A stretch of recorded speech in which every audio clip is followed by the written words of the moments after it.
in your systematic. Okay, perfect. So let's get caught up real quick. Should be able to get caught up rather quickly with what exactly is happening. All right, so pretty much court started about like an hour ago. The judge did say, hey, I see you burnt the midnight oil over the weekend, okay? Essentially, again, Diddy's lawyers, because he has like 9 of them, they're trying to make sure that this doesn't turn into the hearsay case. So essentially, they're asking the judge, certain things should not even be admitted. The judge brings up DNA samples or DNA questions. The AUSA says, well, we want to bring on this investigator. His name is Jimenez. He has knowledge, and it says the knowledge of his is extremely limited. I don't know what that means. The judge says, but didn't he ask the serologist if the DNA test was done? The AUSA says, yeah, but not the results. So it looks like they're going to bring on an investigator, which is probably a detective, but the detective is going to refer to a specialist about the results of the DNA if they did get a swab or whatever. And the judge is saying, well, was the test done? And they're saying it looks like the results aren't easily, deciphered. So they want to bring on this specialist. AUSA says there's a partial profile from the glass bottle in the car. The investigator does not know what it means. The judge says, you don't object to the report coming in? Only what Mark Agnafilio would ask? The AUSA says, we do object to the report coming in. Okay? So it looks like this is a whole clusterfuck of things. They're saying that, and I'm trying to interpret it here on the fly. It appears that Agnafilio is saying, we want to bring, if you guys are going to go down this arson route, there was a report and a DNA result report that we got turned over that we want to submit into evidence. And the AUSA is saying, yeah, you can, but we want to put an expert on the stand to analyze it or to be able to break it down because our detective can't break it down. It's the same type of show. It's like the Tory Lanez case, right? Let me explain. The DNA profile says Diddy's DNA is not on it, right? However, AUSA is going to try to say, well, that doesn't mean he didn't do it. Diddy's team is going to be like, Diddy's DNA is not on it. How are you accusing Diddy of doing this? The AUSA is going to say, yes, his DNA wasn't found, but it doesn't mean he didn't do it. And that's where you need an expert to kind of give the, hey, even though, the percentage chance of blah, blah, blah, or, it's very low, there's still a 5% chance, or they're most likely going to say is that because they got partial DNA, and they're going to talk about how DNA gets transferred from your hand to a bottle, and they're going to just talk about why they don't have enough DNA, why maybe DNA is missing, what does it mean with the results, but that could help the government have their case, okay? So it looked like they're arguing over a small point, but again, I think we've seen in the YSL case, and I don't know if you guys remember that, and also we saw in the Tory case, the majority of cases, and by the way, no, we definitely seen the YSL case too. The majority of cases that are won in court are won by making sure certain shit can't even get admitted in court. You don't argue it out. You don't just show up and be like, okay, y'all got the fucking smoking gun. The reason why YoungBoy stayed on house arrest for all that time, he was arguing. They were trying to take that shit all the way to the Supreme Court. They wouldn't listen to that case though still, but they took it to an appellate court about the memory card being admitted into evidence. There's a memory card that showcased YoungBoy holding a gun. The cops never seen YoungBoy having a gun. There's no proof of YoungBoy having a gun but what's on the memory card. So they fought for years to get that suppressed, because if that was suppressed, there is no case.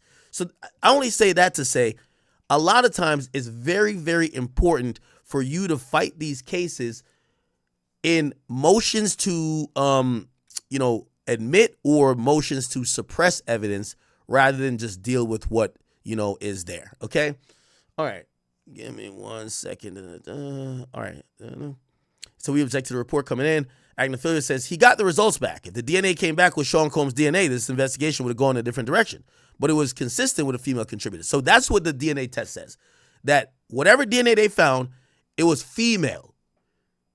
It wasn't male. So already Diddy's lawyers are saying, why are y'all blaming this on Sean Combs when the DNA points to a female?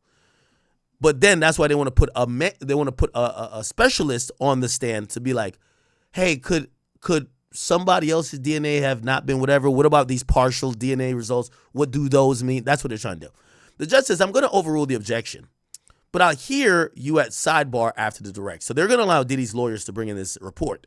AUSA says the DNA issue can mislead a jury. Agnifilo says we could prove this up, though, through the serologist. This is fair game for the witness, okay? The judge says for now the objection is overruled, so the judge actually sides with Diddy's team. And he says, what about his summary charts? When are they being offered? AUSA says some early next week, others along with our second to last witness before we rest our case. The judge says bringing in bank and phone records and text is okay, but some threads are already in. Okay. So the judge says it's going to leave us with the objection to Dr. Hughes. Is the U.S. going to respond? AUSA says yes. He says submit your response by tomorrow. Now, the Dr. Hughes is, hold on. Oh, okay. So look like Shapiro, which remember I told you this is the appellate attorney. She filed a motion, I guess, to exclude Dr. Hughes' testimony as a let's Google this for a second. Rorschach ink blot. Rorschach ink blot. What is that?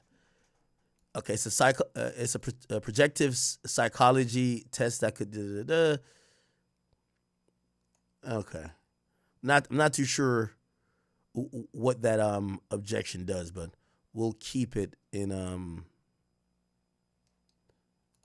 mind. All right, cool. Now they're talking about Kid Cudi's testimony. Should it be admitted? So now as far as Kid Cudi's testimony, which seems like an opinion. So the judge is even saying that. Seems like an opinion. You pretty much got up there and be like, yeah, I think Diddy blew up my car. Okay. How is it admissible given a requirement by Rule 701? Right? Let's look at Rule 701 federal. Rule 701 federal. It's a federal. No, that's not securities law. It's rule of evidence. Rule of evidence. Okay. If a witness is not testifying as an expert, testimony in the form of an opinion is limited to one that is A, rationally based on the witness perception, B, helpful to clearly understand the witness testimony or determine a fact in the issue, C, not based on scientific, technical, or any specialized knowledge within the scope. So even the judge is saying that shit was all opinion, right? Now they're gonna bring in the defendant, or not defendant. They're gonna bring in the jury. Okay, all right. So and by the way, Capricorn Clark is about to take the stand. Before we actually do that,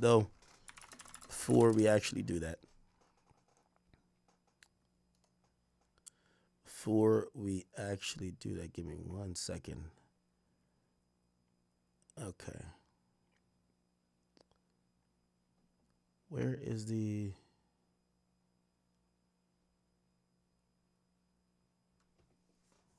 What was I trying to play? Sean Combs is on trial. A way that could be prejudicial, so he was able to do it. However, once trial comes, he had to turn this. I had sex with Cassie and Sean. Basically, he would remember there was a new interview with this guy. I'm gonna. There's a slight update with this, and then we're gonna get into Capricorn Clark. So just give me a few minutes, all right? He would tell me what to do with Cassie. Jonathan Audi, a name that has circulated on social media, the adult performer who went viral for the wild comments he made about Sean Combs and Cassie years ago. But now, all these years later, he has officially been called out at Combs' federal criminal trial in a big way. Portions of testimony have been dedicated to him. Let's talk about it. Welcome to Sidebar, presented by Law and Crime. I'm Jesse Weber. I had like 15 encounters, and I heard lots of business. Because what they would do is Sean talks a lot on the phone and on the TV with speakers and stuff, and I was like a sex slave, okay, for them. 7 years ago, when Jonathan Audi told that to authorities, no one really took notice, right? It was just the ramblings of a crazy person. But now, in 2025, when Sean Diddy Combs is on trial for federal sex crimes and his ex-girlfriend, Cassandra Ventura Fine, victim one in this case, testifies against him, claiming she was coerced into prolonged and elaborate sexual performances with male sex workers, yeah, we look at this a lot different. And in fact, we are looking at what Jonathan Audi said and himself a lot differently, considering he officially came up in testimony during this trial. Cassie talked about him quite a bit. By the way, I say Jonathan Audi. I've heard other people say Jonathan Audi. Haven't been able to get official confirmation on how to pronounce his last name, but I'm going to go with Jonathan Audi. Anyway, it has been quite a wild journey, okay? And you have to say, with her testimony, does it validate everything that he said? Maybe. Do you know Sean Combs?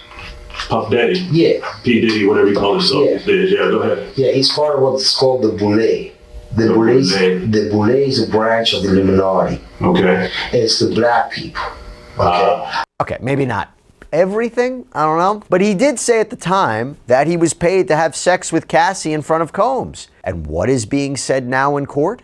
Well, before we even get into that, let me explain who Jonathan Audi is. So Audi is this former stripper who was taken into custody in May of 2018 after he allegedly fired a gun inside of the Trump National Doral Miami Hotel and Resort in the middle of the night. The Florida State Attorney's Office says that Audi fired shots in the lobby toward the chandelier, then draped a giant American flag across the front desk. He also apparently got into a shootout with police officers. Now, according to the Miami-Dade court, Audi faces 10 charges, multiple counts of attempted murder, aggravated assault, burglary. There really is no real update on his case. It's kind of been stagnant. He's still locked up. But I'll tell you what, when he sat down for a long interview with law enforcement after his arrest, during that interview, he brought up, unprompted, that he was Sean Combs' sex slave. Okay? It was a pretty wild allegation at the time, and again, nobody really took notice because this was years before Combs would ultimately be accused of all this, that he would be accused in multiple lawsuits of wrongdoing, before he would end up being charged with federal sex trafficking and racketeering and prostitution charges, allegations being that he formed a criminal enterprise using his businesses to abuse women, including forcing them into coerced sexual performances, including with sex workers. Freak-offs, baby oil, drugs, voyeurism, okay? I'll tell you what, we have been on top of this Jonathan Audi story and its connection to Diddy for a while now here on Sidebar, and the reason that we can do that for you here is because we get amazing support from our sponsors like Upside. Now, Upside's great. It is a free app that gets you cash back when you buy daily essentials. So I pump my gas, I can use Upside. I go out took the stand. And she testified about her 11-year relationship with Sean Combs. She claims that she was physically abused by the rap mogul, that she was beaten, that she was dragged, that she was kicked. As we know, this was allegedly documented in 2016 hotel footage, photos of her alleged injuries, her testimony, the testimony of others like another male performer named Daniel Phillip, her former friend Kerry Morgan, Dawn Richard from Danity Kane, all corroborating testimony. And all of them, all corroborating testimony because they all testified to Combs assaulting Cassie. And the prosecution asserts that Combs used threats, violence, manipulation to induce and coerce Cassie into commercial sex acts with male strippers, performers, escorts. That this was done without her real consent. And during the course of her testimony, Jonathan Audi seemingly comes up. Okay, this is a big way to blackmail and intimidate her into doing what he wanted. But listen to the conversation with Mr. Audi that was transcribed, right? Or recorded? Recorded. I don't remember, but it sounds familiar. And you were very concerned about the situation with Mr. Audi, right? Yeah. He seemed like a volatile personality, right? Now, remember, kind of catch you guys up because we haven't been here for 5 days, at least doing this. What the fuck? Hold on. Oh, remember this guy? He said he started noticing certain type of like behavior with Diddy and Cassie, and he brought us a spy cam to record the entire sexual event. He said he put it on the table. He did the whole thing with the freak off. They got baby all on each other. They masturbate. Then they start doing oral. Then they have sex. Then Diddy sometimes jumps in. Then they go to another. It's a whole thing. We kind of know the steps to the freak off now. So the guy records it, and then supposedly it's kind of rumored that there's this other guy that sees it, and then that's when Cassie gets told about it, and Cassie starts going crazy. But also Diddy's trying to make sure that they get it back. He eventually gets paid $5 million for this. I don't know about volatile, I just didn't trust it. He was threatening to release a sex video of you, right? I don't know that he actually did that. I'm sorry. You don't know if he threatened to release the video? I don't remember. You just remember learning that he did have a video. I was in the room with him and I saw the phone up, and so I told Sean about it right after. But now, the guy didn't say it was a phone. What he said it was actually, he said he went to a spy shop. You were concerned that he was recording at the time, right? Yes. And when you raised that concern with Mr. Combs, he did all that he could to get rid of Mr. Audi, right? And then there's an objection from Emily Johnson, one of the prosecutors. The judge says that's sustained. Going back to the questioning. What happened when you told Mr. Combs about your suspicion that Audi was recording you? He said, I'll take care of it. That's the most I remember. To your knowledge, Mr. Combs was also concerned about recordings of him getting out, right? Yep. Mr. Combs is a celebrity, as we've already established, right? Yes. And these would have been embarrassing to him and they had been released, right? Yes. Just as they would have been embarrassing to you had they been released. I guess it depends on what content, yeah. Had a sex video of you been released, it would have been embarrassing, right? For sure. That's why you were so upset in that audio recording we just heard, right? So putting aside the idea that Audi allegedly had a recording of both Combs and Ventura, and we're going to get to that in a minute because he too has apparently spoken out recently about this, but the reason from a legal point of view that this is all so important is because the defense is trying to establish that Combs was trying to protect Cassie, that he would never release a sex tape of her or the two of them, that they're trying to cast doubt on the idea that he would ever blackmail Cassie with releasing sex tape footage, that he wouldn't do that to embarrass her or himself, and also seeming to suggest you... All right, also, so again, I don't know if they cover it. He did do another interview, but it came out via a different platform. Again, we know Capricorn is on a stand right now. What I'm gonna do here quickly... chat, unfortunately, remember, court is going on, but it doesn't happen in real time. So, we're kind of behind the 8 ball. So, I try to, let the tweets build up a little bit that we can have a seamless reading rather than one tweet now and then 2 more minutes we got to wait. So, if you're wondering why we're just not reading tweets immediately. Okay. What I did want to bring up, and this is additional information that you guys would have not saw, but we now have access to. Thanks to, we have a few sources. We do have, so, here we go. Hold on, sorry, chat.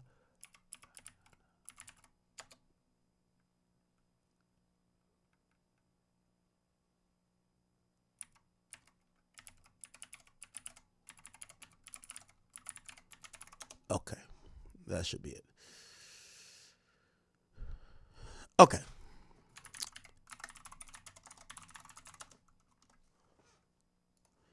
All right, and part of this is kind of a recap, but again, because we're not we're not in court, I'm trying to give you every single detail as we get it. So, chat, remember on Thursday, the last time court was happening, there was someone who took the stand, and he said, "I want to if I don't get immunity, I'm not going to testify." It was another one of Diddy's former assistants. By the way, we've had 2 former assistants testify so far, David James and a guy named George Kaplan. George Kaplan said yes. They gave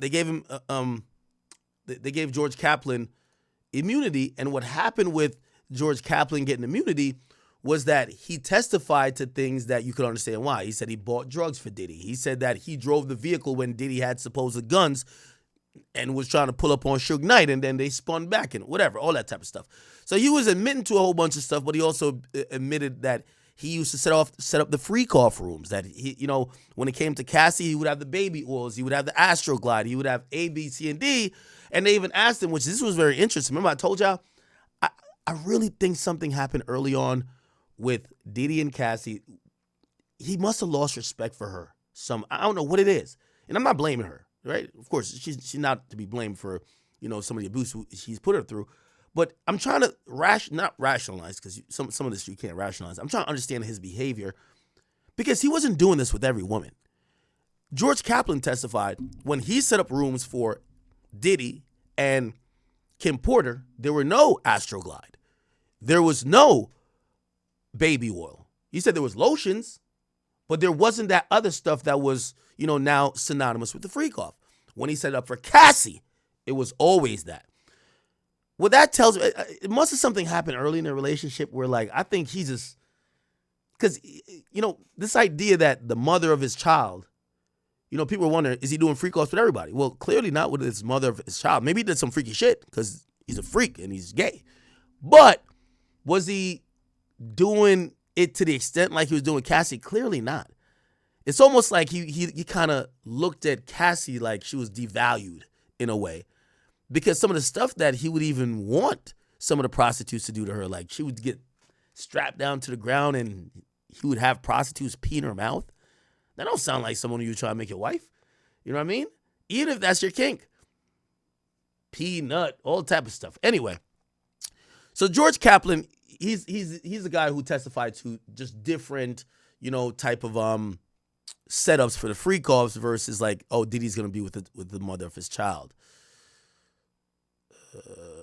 Here we go. Okay.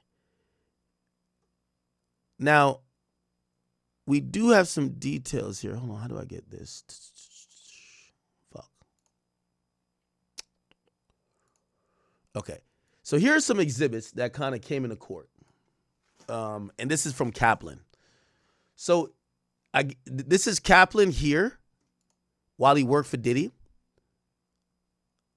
Bringing, I don't know, this seems like a Vive Clicquot bottle. And he's like, hell, yeah, I miss y'all. Hope y'all are extremely well. Now, this is to prove, Diddy's lawyers are saying, all these motherfuckers was getting paid well. They were having a great time. Nobody was here oh my God, I'm getting abused. Everybody, while they were around us, they were getting paid lovely. They're having a blast. It's only after they don't work for us, now they're getting abused. Okay? So they're showing messages from this dude. Yo, I miss y'all. This and third. Hope everything is extremely well on Mapleton and beyond.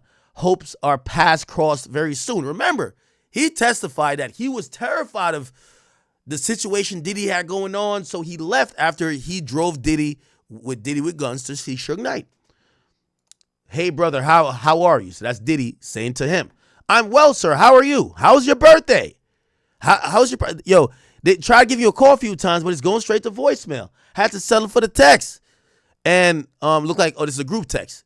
Christina Karam says, remember, George, the picture needs to disappear ASAP. Oh my God, whatever. I don't know this. Oh, I guess. Oh, this is KK. Oh, this was when she was younger. Holy, y'all seen her recently? She looks stressed out with that nigga Diddy. And she says, such a classic shot of the squad. Post-successful mascara locating. So this dude looked like he was like, yo, this is the gang. This is after he stopped working for him. He's texting him like, yo, shit is lit. You know what I mean? I miss y'all. I miss rolling around with y'all. This just goes into the prosecutor saying, how the fuck is this motherfucker acting like he was either getting abused or he was in a situation that he wasn't cool with, when this is how he speaks after he leaves. Okay? Here's some more things. These are some defense exhibits that got brought up in court. This is Cassie, and I think that they were trying to make a thing to say Cassie's look, Diddy was a style icon, and he was trying to just style her by saying that's a good look that will pop off for you as an artist, rather than, their interpretation is Diddy wasn't trying to control her by saying cut off all your hair. He's a fashion icon, and he was just trying to tell her how she could make a wave, right? Here's some more shit. What is this? Yeah, so they're showing different looks, and basically they admitted, even Kaplan and even Cassie as well, that Diddy would consult on her personal style. Okay? So these are just pictures. Okay. And what is this right here? There's probably some text messages. Okay. What's this? Yo, Wiz Khalifa car and get blown up too? Yo, Wiz, you smiling too much, nigga. Yo, Wiz, somebody better tell that nigga Wiz.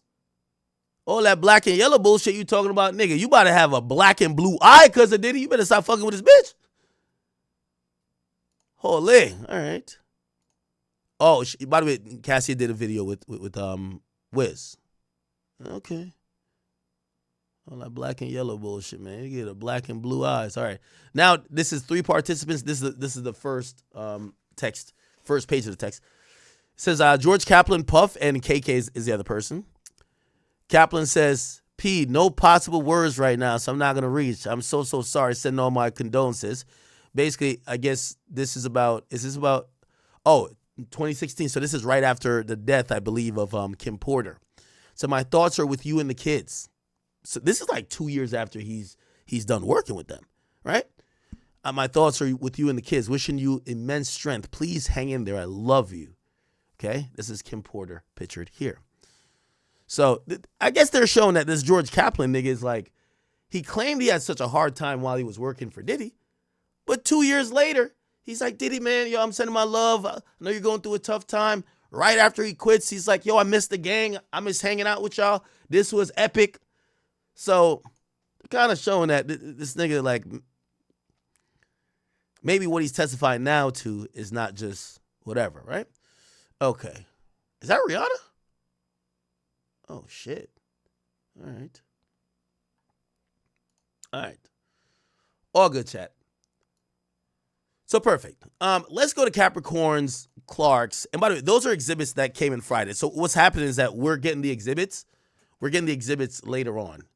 So we don't get them the same day, but we'll get them later on. All right. So here we go. So Capricorn Clark, again, another one of the assistants for Diddy. Diddy had multiple personal assistants. They all worked overlapping time periods. So, like, this is why they keep bringing up all of these people. Okay. So, call your next witness. Capricorn Clark is the next witness. Ask her, where do you grow up? She says, I was born in San Francisco. I moved to LA.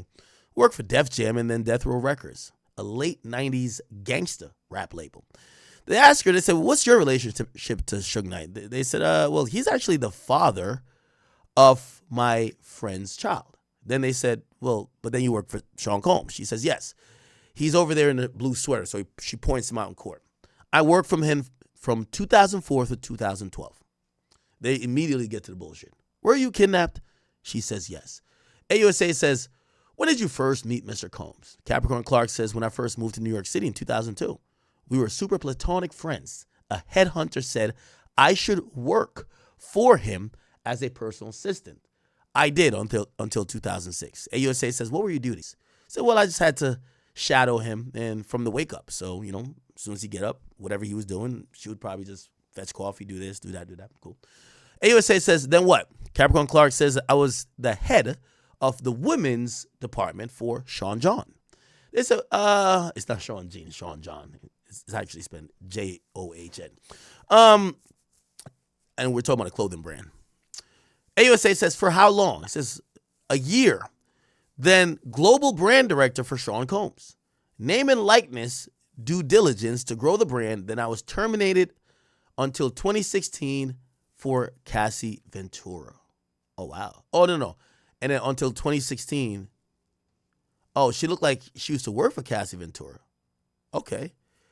Did you work in this building? They show the picture of Bad Boy's office. They said, yes, we moved there in 2005. They said, your first day, where did Mr. Combs take you? He said, to Central Park after dark.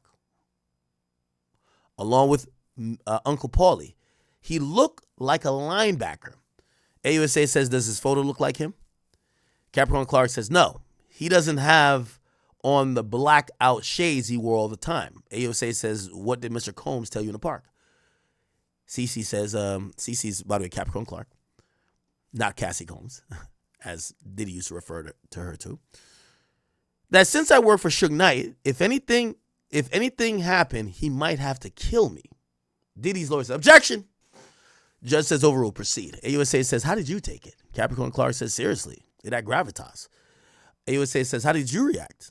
She said, well, I said, I ain't had nothing to do with that stuff. So remember, so this is a woman who has some ties to Suge Knight, but somehow Diddy hires her.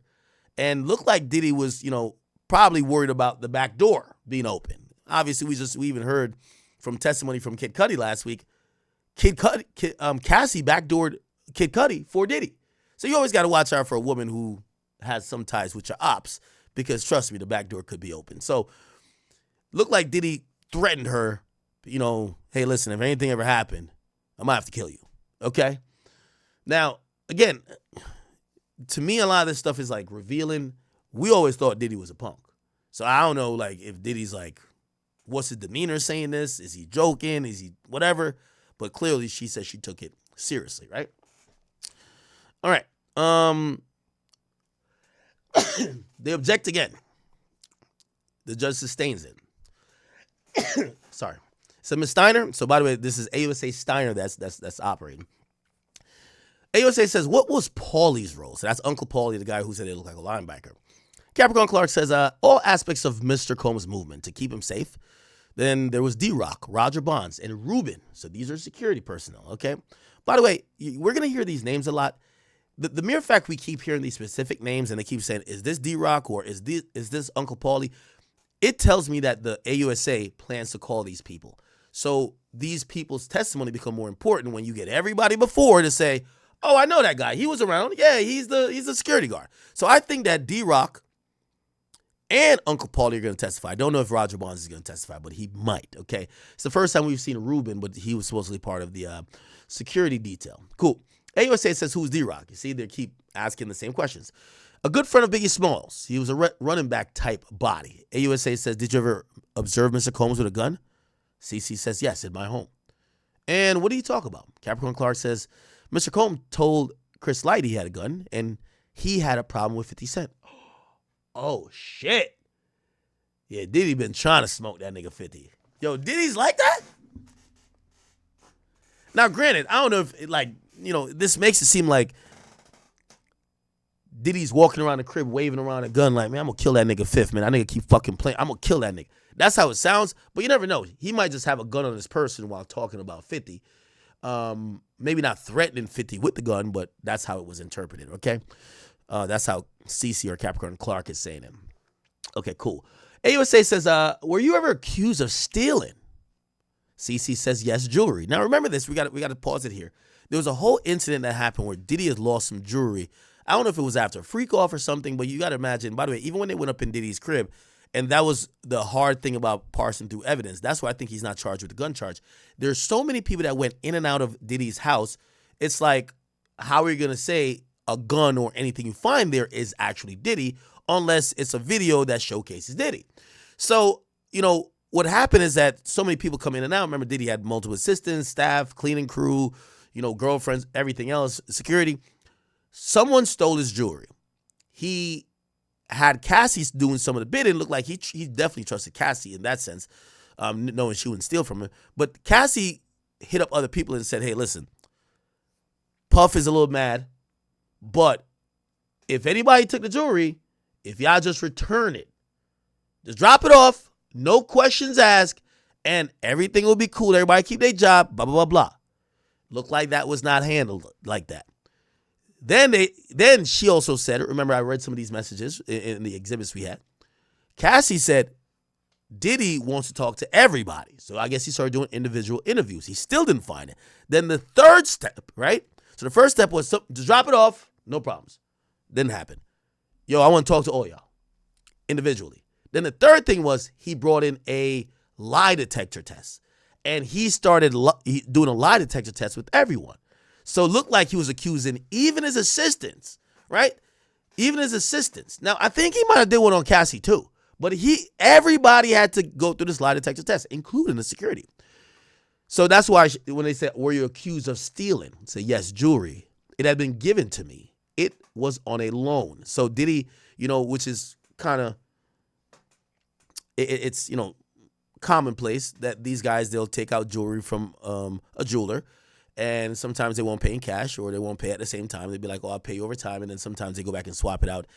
Jewelry, a lot of times, these jewelers look at it, especially with celebrity clients, like it's like leasing a car. Like some of them rather you not pay in full, right? Because here's the thing, you pay in full. Like, for example, I bought my jewelry, I paid in full. That jewelry, like, I hope he ain't listening. He been trying to get me to come back to him to come cop something else. Nigga, I'm trying to stay out the jewelry store. You get what I'm saying?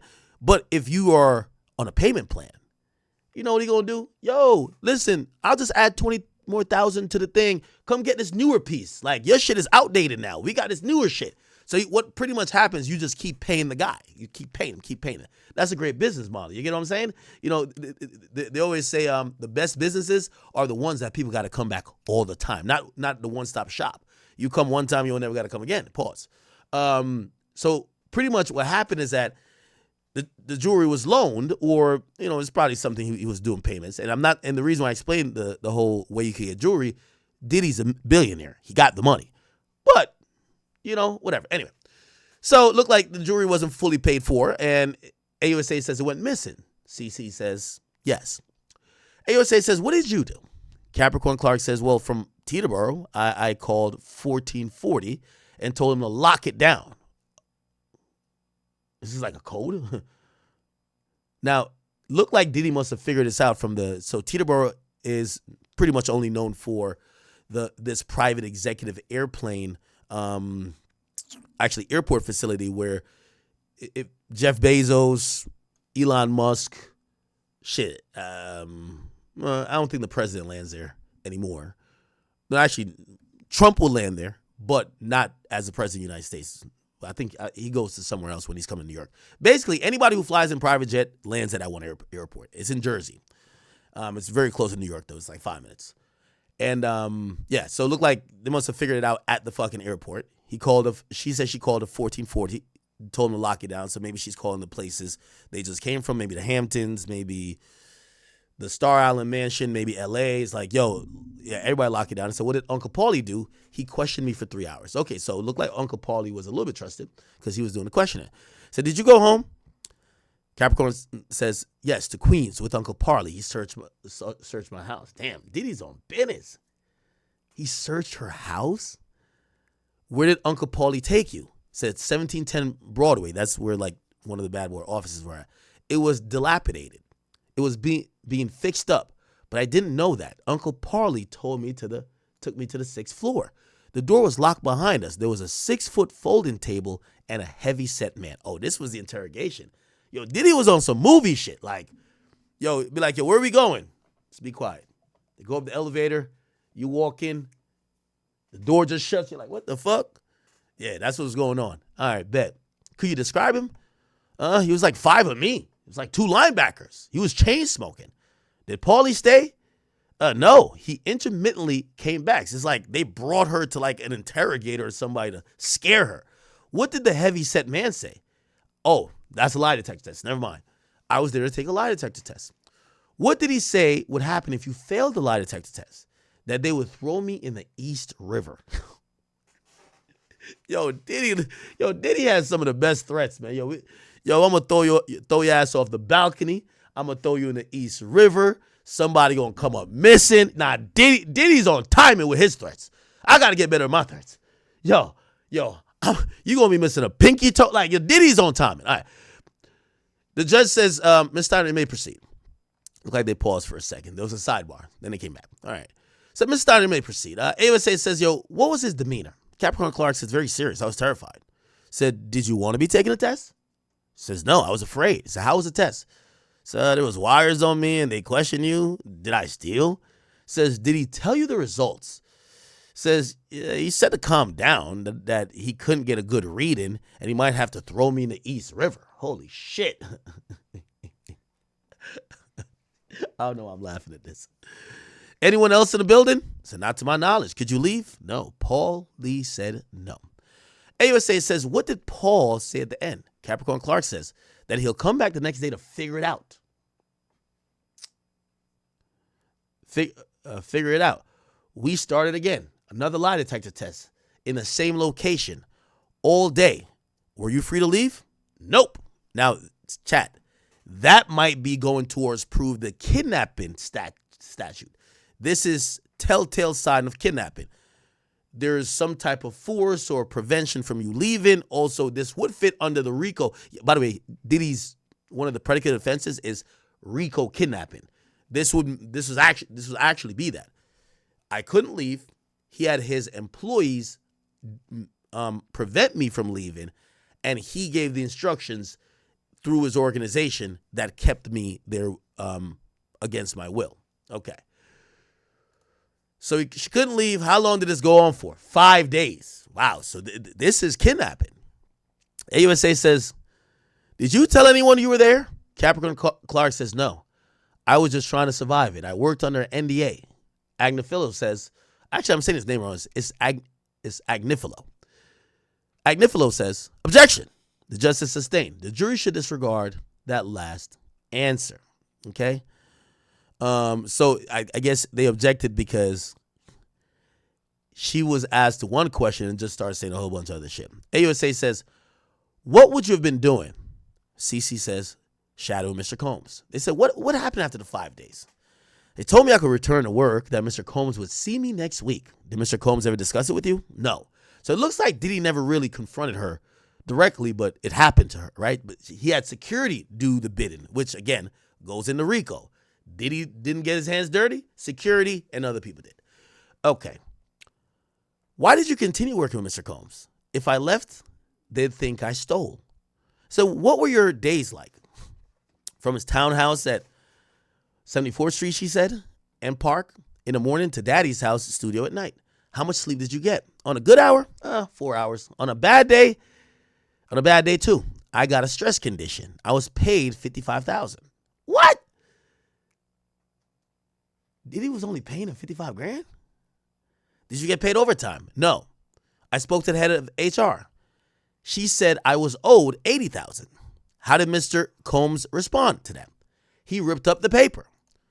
Would Mr. Combs stay at hotels? Yes. With whom? Kim Porter once a week. So it looked like Diddy had, really a schedule. Okay, I'm gonna fuck Kim Porter Monday, Cassie get Thursdays and Fridays for the freak off, Gina on Wednesday. My boy just had a whole full roster with a schedule. So what names would he book the room under? Capricorn Clark says Frank Black and Frank White. AOSA says, what about the girlfriends? He would use Jackie Starr for the girlfriends, okay? Where did he stay? The Intercontinental in Buckhead in Atlanta, Beverly Hills Hotel in LA. By the way, what you should also know, hold on. Give me 1 second because I think this is a thing. Never mind. I was trying to compare the hotels that he would stay with Cassie versus the hotels he would stay with Kim to see if there's any upgrade, but he does Intercontinental anywhere, right? Right? Yeah. Okay, all right. Let's keep it going. Capricorn Clark says, a camera. Okay, all right, no. Okay, they said, what were in his bags? A camera, small bottles of baby oil and lube, cameras every time. What would you be doing? Watching TV, ordering room service, keeping up on sleep? Afterwards, I sweep the room for anything got left behind. So this is the second person. So the last person, Kaplan, he admitted that he used to clean up the freak off rooms. This guy's saying he used to clean up too, right? Or this woman, actually. Capricorn Clark's a woman. Afterward, I sweep up the room for anything left behind. Any damage? It was always baby oil. So it looked like baby oil. They was having a slip and slide up in that motherfucker, right? AUSA says, how frequently would Mr. Combs stay in a hotel with Cassandra Ventura? He said, or she said, Capricorn Clark says, once a week. So he stayed there once a week with Kim Porter, once a week with Cassie.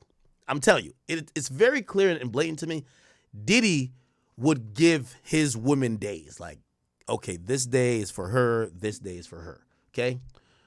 He says, like, once a week at the Le Hermitage, the London, and the Intercontinental for several days. So it looked like he would stay with Cassie for several days. And this is kind of going back into what I'm thinking.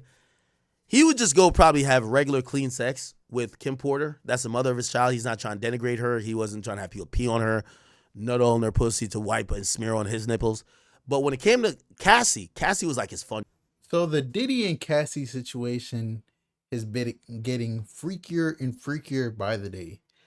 The more and more I hear about these allegations, Diddy is a freaky man, the king of the freak offs. And Cassie, you feel me? She was young, vulnerable. But like what Ak said, she could have left. Like, Diddy was not holding her. Well, this is what's hard for me. Allegedly, Diddy wasn't holding her hostage, but she said on the video that came out in the hotel where he hit her over and drug her back, she was trying to leave one of the freak offs. And Diddy said, "Oh no, you're not gonna leave the freak offs. You got it. Yeah. Wait till the dude, bust a nut, allegedly. Then all over you, then scrape it off, go in the other room and rub it on my nipples." That's what he wanted. It sounds so crazy to say, but that's what Diddy wanted. Like, we seen him in the robe. I thought he was just fresh out the shower, but allegedly he was probably butt naked. I'm surprised it was no baby oil on her or him, or she wiped it off. That's why he was so mad it was no baby oil on. Hey man, I genuinely feel bad for Cassie. I feel bad for her husband too, because he has to be in court and he's listening to all these things. And I don't really think Cassie's lying about anything. Like, Cassie just seems like a nice girl, probably like gentle, innocent, like, and she just wanted a career. Like, man, I'm struggling here because I want to be very, very honest about everything, like my point of view. I don't think Diddy was the best of best people, and I think everything he did to Cassie was wrong, and it was definitely manipulative and all that stuff. But like, is it sex trafficking though? Like, this is what he's charged for. Like, domestic violence, yes. Assault, yes. Like, probably a bunch of other crazy stuff, yes. But sex trafficking, bro, I don't know if you could say he was sex trafficking. But it's only day 2 of the trial. And I'm gonna be very, very unbiased about every single thing I say. It's day 2 of the trial. Diddy is he's there every day. They say that he's looking white as hell, he's gray as hell. He's, you feel me? They said he was looking at Cassie the whole time. But day 3, 4, 5, 6, 7, we don't know what's gonna happen. Maybe 2 weeks later, there might be someone else taking the stand, and we don't know how that's gonna go. Maybe like 3 days later, there's gonna be a new person taking the stand, and they just expose everything about Diddy. Like, we don't know fully everything Diddy's done yet. Like, there might have been men that he was having free calls with. Like, I ain't gonna lie, bro. Like, Ak was the line about what he said. Diddy should just came out and said that he was a flexible, bro. He should just said he was bisexual, bro. Like, I'm not gonna lie. And what Ak said, bro, all these rappers gotta come out who was around Diddy, like really, really hung around Diddy and was like really cool with him. They need to come out and like, yeah, bro. You gotta defend yourself, your integrity. You feel me? But your boy Big Ak News. Make sure you like, comment, subscribe. And do you feel like Diddy's innocent, or do you feel like he's guilty? And we're talking about sex trafficking. Like, we're not talking about is he a good person or not. Do you think he's guilty of sex trafficking, Cassie? It's your boy Big Ak News, and I'm out.